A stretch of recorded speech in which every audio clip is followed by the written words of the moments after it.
Assalamualaikum warahmatullahi wabarakatuh. Alhamdulillahi rabbil alamin. Wabihi nasta'inu ala umurid dunya waddin. Wassalatu wassalamu ala nabiyyina Muhammadin wa ala alihi wa sahbihi wa man tabi'ahum bi ihsanin ila yaumiddin, amma ba'd. Allahumma la sahla illa ma ja'altahu sahla wa anta taj'alul huzna idza syi'ta sahla.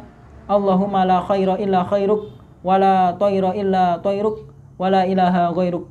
Allahumma la ya'ti bil hasanati illa anta wala yadfa'u sayyiati illa anta wala hawla wala quwwata illa bik. Allahumma arinal haqqa haqqan warzuqna ittiba'ah wa arinal batila batilan warzuqna ijtinabah wa la taj'alhu multabisan 'alaina fanadil. Allahumma ja'alna mimman yastami'ul qawla fayattabi'ul hasanah fa innaka waliyun dzalika wal qadiru 'alaih. Kaum muslimin, azanallahu wa iyyakum. Pada kesempatan kali ini kita akan membahas tentang mengingkari berhujjah dengan sunnah secara mutlak. Dan hal ini mencakup beberapa pembahasan, di antaranya adalah berkaitan tentang munculnya pemahaman ini dan ucapan-ucapan yang mengajak kepada pemahaman ini. Kemudian berkaitan juga tentang syubhat-syubhat mereka dan bantahan terhadap syubhat mereka. Dan berkaitan juga tentang karya-karya tulis para ulama yang membantah pemahaman mereka. Yang mana insya Allah pada kesempatan kali ini kita akan menjelaskannya. Kaum muslimin, a'azanallahu wa iyyakum, munculnya pemahaman tentang mengingkari sunnah, mengingkari berhujjah dengan sunnah secara mutlak, ini merupakan salah satu tanda di antara tanda-tanda kebenaran kenabian Nabi Muhammad SAW. Karena Rasulullah SAW memberitakan dalam hadisnya sesuatu yang akan datang, yang mana hal ini belum terjadi di zaman Rasulullah SAW. Para sahabat ketika itu menerima semua hadis Rasulullah SAW. Dan Rasulullah SAW memberitakan hal ini dengan berdasarkan wahyu dari Allah Subhanahu wa taala. Akan ada orang-orang yang mengingkari sunnah Nabi SAW, baik dia mengingkari secara mutlak seluruhnya atau mengingkari sebagiannya saja, mengambil yang hadis-hadis mutawatir dan meninggalkan hadis-hadis yang ahad, maka semuanya adalah bentuk pengingkaran terhadap sunnah Nabi SAW. Dan Nabi SAW sudah mengkabarkan hal ini. Oleh karena itu Rasulullah SAW bersabda dari sahabat Miqdam bin Ma'di Karib, Rasulullah SAW bersabda, ala inni utitul kitab wa mislahu ma'ah, ala inni utitul Qur'an wa mislahu ma'ah, ala yushiku rajulun sab'an ala arikatihi yaqulu alaikum bil Qur'an fama wajadtum fihi min halalin fa'ahilluh wa ma wajadtum fihi min haramin faharrimuh. Di sini diriwayatkan oleh Imam Abu Dawud dalam sunannya. Tidaklah aku diberikan kitab dan semisal dengannya bersamanya. Tidaklah aku diberikan Al-Quran dan yang semisal dengannya bersamanya. Sungguh hampir ada seseorang yang kekenyangan duduk di atas dipannya sambil dia mengatakan, kalian mengambil Al-Quran saja, alaikum bil Quran, fama wajadtum fihi min halalin fa'ahillu, apa yang kalian jumpai di dalam Al-Quran sesuatu yang halal, maka halalkanlah, dan apa yang kalian jumpai di dalam Al-Quran sesuatu yang haram, maka haramkanlah. Dari hadis ini Rasulullah SAW mengisyaratkan bahwasanya akan ada orang-orang yang mencukupkan diri hanya dengan Al-Quran saja dalam beragama, dan dia tidak mau menerima sunnah Nabi SAW. Artinya mereka menolak sunnah Nabi SAW. Dan dalam hadis yang lain Rasulullah SAW juga bersabda, la ulfiyanna ahadakum muttaki'an ala arikatihi ya'tihil amru min amri mimma amartu bihi aw nahaitu anhu fayaqulu la nadri ma wajadna fi kitabillah ittaba'nahu. Sungguh aku tidak ingin menjumpai salah seorang kalian yang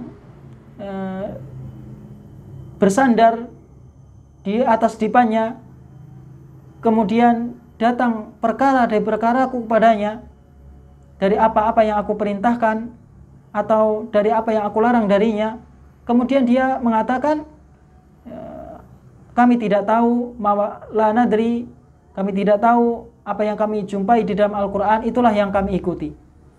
Ya. Dari hadis ini kita mengambil faedah bahwasanya Rasulullah SAW memberitakan tentang akan ada orang-orang yang mengingkari, tidak mau menerima hadis Rasulullah SAW. Ya, dan ini terjadi pada zaman ini, yang mana ketika sunnah Nabi SAW datang kepadanya dengan jalur yang sahih, mereka tidak mau menerima hadis tersebut. Padahal apabila kita membaca Al-Quran, maka kita akan menjumpai ayat-ayat yang menjelaskan bahwasanya ketaatan kepada Allah SWT adalah dengan cara mentaati Rasulullah SAW. Wa ati'ullah wa ati'ur rasul, taatilah Allah dan taatilah Rasul. Wa ma atakumur rasulu fakhudhuhu wa ma nahakum anhu fantahu. Apa yang Rasul datang kepada kalian, maka terimalah, ambillah, dan apa yang Rasul larang darinya, maka tinggalkanlah. Kemudian dalam ayat yang lain, ya, Rasul Allah Subhanahu wa taala berfirman, huwallazi ba'atsa fil ummiyina rasulan minhum yatslu 'alaihim ayatihi wa yuzakkihim wa yu'allimuhumul kitaba wal hikmah. Dialah Allah yang mengutus rasul dari mereka kepada orang-orang yang ummi, yang membacakan ayat-ayatnya kepada mereka dan mensucikan mereka dan mengajarkan kepada mereka Alkitab dan hikmah. Ya, hikmah. Imam Syafi'i menjelaskan, ajma'a kullul ulama annal hikmah fi kitabillah azza wa jalla hiya sunnatun Nabi sallallahu alaihi wasallam. Para ulama sepakat bahwasanya hikmah yang terdapat di dalam Al-Quran, kata hikmah yang terdapat di dalam Al-Quran, yang dimaksud adalah sunnah Nabi sallallahu alaihi wasallam. Dan tidak ada perselisihan, wala khilafa bainas salaf, tidak ada perselisihan di kalangan para ulama dahulu, ya, fi wujubil ihtijaj, tentang wajibnya berhujjah dengan sunnah Nabi SAW selama itu sahih, mata sohat, selama itu sahih, maka wajib seseorang mengambil sunnah Nabi SAW. Inilah kaum muslimin azanallahu yakum, sabda dari Rasulullah SAW. Ayat-ayat menunjukkan bahwasannya kita wajib mengambil petunjuknya Rasulullah SAW di dalam beragama. Wajib seseorang mengambil sunnah Nabi SAW. Karena bagaimana seseorang akan merealisasikan ketaatan kepada Allah Subhanahu wa Ta'ala jika dia tidak mentaati Rasulullah SAW? Bagaimana dia mau merealisasikan ayat-ayat yang memerintahkan untuk mengambil apa yang datang dari Rasulullah SAW? Kalau dia tidak mau mengambil sunnah Nabi SAW, tidak mau mengambil hadis-hadis dari Rasulullah SAW. Kemudian berkaitan tentang munculnya firqah ini, ya, pemahaman bahwasanya mereka menolak sunnah Nabi SAW secara mutlak. Sebenarnya orang-orang Khawarij memiliki bagian di dalam menolak sunnah Nabi SAW, karena mereka tidak mau menerima riwayat hadis yang datang dari para sahabat Nabi SAW setelah terjadinya fitnah antara sahabat Ali bin Abi Thalib dengan sahabat Muawiyah. Ya, setelah terjadi fitnah antara para sahabat, orang-orang Khawarij tidak mau menerima riwayat yang datang dari para sahabat Nabi. Dan inilah bagian mereka di dalam mengambil pemahaman ini, yaitu menolak sunnah Nabi SAW. Dan mereka memahami Al-Quran dengan pemahaman mereka sendiri. Kemudian muncullah pemahaman-pemahaman yang selanjutnya, ya, pada tahun 1902 Masehi, ada firqah yang menamakan dengan firqah Ahlil Quran, ya, yang mana pendirinya adalah Abdullah Jukair Alwi, ya, pendirinya. kemudian ada umat Islam ahlu dzikri wal Quran, ada yang membuat firqah lagi yang pendirinya adalah Muhammad Ramadan. Ya, ini bagian dari pemahaman tadi, yang mana mereka menolak sunnah Nabi SAW, hanya mencukupkan diri dengan sunnah Nabi SAW. Kemudian banyak lagi yang memiliki pemahaman ini. Di antaranya adalah Taufik Sidki, yang mana dia menulis dalam sebuah tulisan, Al-Islamu huwal Quran wahdah. Islam itu Al-Quran saja. Ya. Islam itu Al-Quran saja. Ya. Kemudian Muhammad Abduh juga di dalam khutbahnya, tulisan-tulisannya, dia mengatakan innal muslimina laisa lahum imamun ghairul Quran. Sesungguhnya kaum muslimin tidak memiliki pemimpin selain Al-Quran. Wa anna ma'adahu hijabun qa'imun bainahu wa bainal ilmi wal amal. Dan bahwasanya selain Al-Quran itu ada pembatas yang berdiri di antaranya dan di antara ilmu dan amal. Jadi ada pembatas antara Al-Quran ini. Ini dari pemahaman ini, dari ucapan ini muncullah pemahaman-pemahaman yang mengingkari sunnah Nabi SAW, ya, tidak mau menerima sunnah Nabi SAW. Kemudian selanjutnya adalah berkaitan tentang syubhat mereka. Ya, syubhat mereka dan bantahan-bantahan terhadap syubhat mereka. Yang pertama, mereka berdalil dengan hadis yang diriwayatkan oleh Imam Daruqutni dan Baihaqi. Ya. Wa ma atakum anni fa'riduhu ala kitabillah. Ya, ala kitabillah. Fa in wafaqa kitaballah fa ana qultuhu.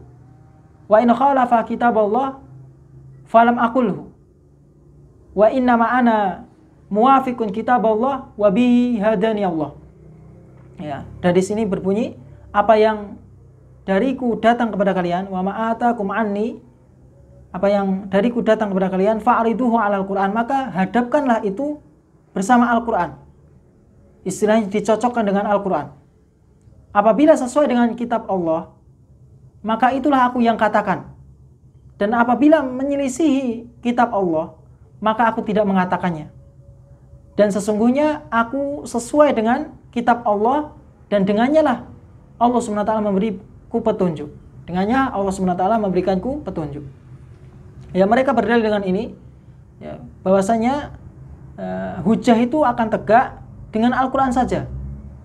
Ya, dengan Al-Quran saja. Dan apabila sunnah sesuai dengan Al-Quran, maka diterima. Dan apabila menyelisihi Al-Quran, maka ditolak.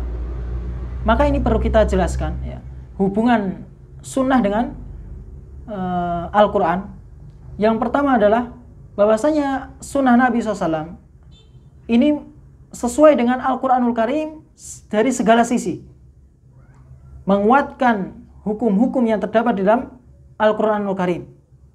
Kemudian yang kedua, bahwasanya Al-Quranul Karim dijelaskan dengan sunnah Nabi SAW. Sunnah Nabi SAW sebagai penjelas untuk Al-Quranul Karim. Kemudian yang ketiga adalah sunnah Nabi SAW menyebutkan suatu hukum yang mana tidak disebutkan oleh Al-Quranul Karim. Inilah hubungan antara sunnah dengan Al-Quran. Oleh karena itu, bantahan terhadap hadis ini, pertama adalah hadis ini hadis yang sangat lemah sekali, dhaifun jiddan, dilemahkan oleh Imam Baihaqi, Ibnu Abdul Bar, Imam Syaukani, Imam Suyuti, dan Ibnu Hazm. Hadis ini lemah, ya, tidak bisa dijadikan hujah. Yang anehnya, mereka mengingkari sunnah, tapi mereka ketika berdalil dengan pemahaman mereka menggunakan sunnah Nabi SAW. Padahal ini bukan hadis, ya, bukan sunnah, bukan hadis yang sahih, bukan hadis yang sahih. Kemudian yang kedua adalah matannya itu mungkar, ya, matan hadisnya ini mungkar, ya, karena ayat-ayat yang terdapat di dalam Al-Quranul Karim memerintahkan untuk mentaati Allah dan Rasulnya, wa ati'ullah wa ati'ur Rasul, taati Allah dan taati Rasul. Ya, ini mutlak, ketaatan kepada Allah dan Rasul ini mutlak. Karena tidak mungkin Rasulullah SAW berdusta atas nama Allah. Dan ini sudah dijamin kebenarannya. Wa ma yantiqu 'anil hawa in huwa illa wahyu yuha. Dan dia, yaitu Nabi Muhammad SAW, tidak berbicara dengan berdasarkan dengan hawa nafsu. Akan tapi dia berbicara dengan wahyu yang diwahyukan kepada beliau. Ya. Kemudian dalil yang kedua yang mereka jadikan dalil adalah ma farratna fil kitabi min syai'. Ya, kami tidak luputkan di dalam Al-Quran dari sesuatu pun. Ya, kalau tidak luput berarti cukup dengan Al-Quran saja. Ya, mereka cukup dengan Al-Quran saja karena tidak ada yang luput dalam kitab. Mereka berdalil seperti itu. Maka bantahannya adalah bahwasanya yang dimaksud dengan kitab di sini adalah Lauhul Mahfuz. Ya, Lauhul Mahfuz, bukan kitab Al-Quran. Oleh karena itu Rasul Allah Subhanahu wa taala berfirman, ya, wa ma min dabatin fil ardi wala ta'irin yatiru bi janahihi illa umamun amsalukum ma farratna fil kitabi min syai'. Tidak ada sesuatu yang melata di muka bumi dan tidak ada burung yang terbang dengan kedua sayapnya kecuali umat semisal kalian. Ya, kami tidak luputkan di dalam Alkitab dari sesuatu pun. Artinya semua tercatat di dalam Lauhul Mahfuz. Ya, oleh karena itu ya kitab yang dimaksud di sini ya bukan Al-Qur'anul Karim, tapi Lauhul Mahfuz, ya, catatan yang terdapat di dalam Lauhul Mahfuz. Kemudian dalil yang ketiga yang mereka jadikan dalil adalah wa nazzalna 'alaikal kitaba tibyanan likulli syai'. Dan kami menurunkan kepadamu kitab sebagai penjelas untuk segala sesuatu. Ya. Kitab ini sebagai penjelas. Mereka berdalil bahwasanya ayat ini secara nas menjelaskan bahwasanya hukum-hukum yang terdapat di dalam Al-Quran itu sudah jelas, sehingga tidak butuh kepada sunnah, tidak butuh kepada penjelasan sunnah Nabi SAW. Nah, ini bantahan untuk mereka. Ya, jawabannya adalah bahwasanya bentuk penjelasan Al-Quranul Karim itu ada dua macam. Penjelasan yang secara nas itu dijelaskan di dalam Al-Quranul Karim, seperti pokok-pokok agama itu dijelaskan di dalam Al-Quranul Karim. Ya. Akan tetapi penjelasannya bagaimana tata caranya, prakteknya, maka itu semua dijelaskan di dalam sunnah Nabi SAW dengan cara mengacu kepada dalil dari dalil-dalil yang lain, yang mana sang pembuat syariat yaitu Allah SWT menganggapnya itu sebuah dalil yang termasuk di dalam kitabnya. Bagaimana seseorang mau melakukan sholat, tata cara sholat, jika dia tidak mau melihat sunnah Nabi SAW, tidak membaca hadis-hadis Rasulullah SAW, otomatis dia tidak tahu tata cara sholat. Dan banyak lagi ya sunnah Nabi SAW yang mana menjelaskan hukum-hukum yang terdapat di dalam Al-Quranul Karim. Ya, seperti praktek potong tangan. Dari mana tangan itu dipotong? Apakah seluruhnya dipotong? Ya. Kalau dia tidak melihat sunnah Nabi SAW, otomatis dia tidak tahu dari mana dia akan memotong tangan. Karena dari sini sampai sini termasuk tangan. Ya, termasuk tangan. Oleh karena itu, hendaklah ya, seseorang dalam memahami Al-Quranul Karim mengambil pemahaman Rasulullah SAW dan para sahabatnya, ya, agar dia tidak tersesat di dalam memahami Al-Quranul Karim.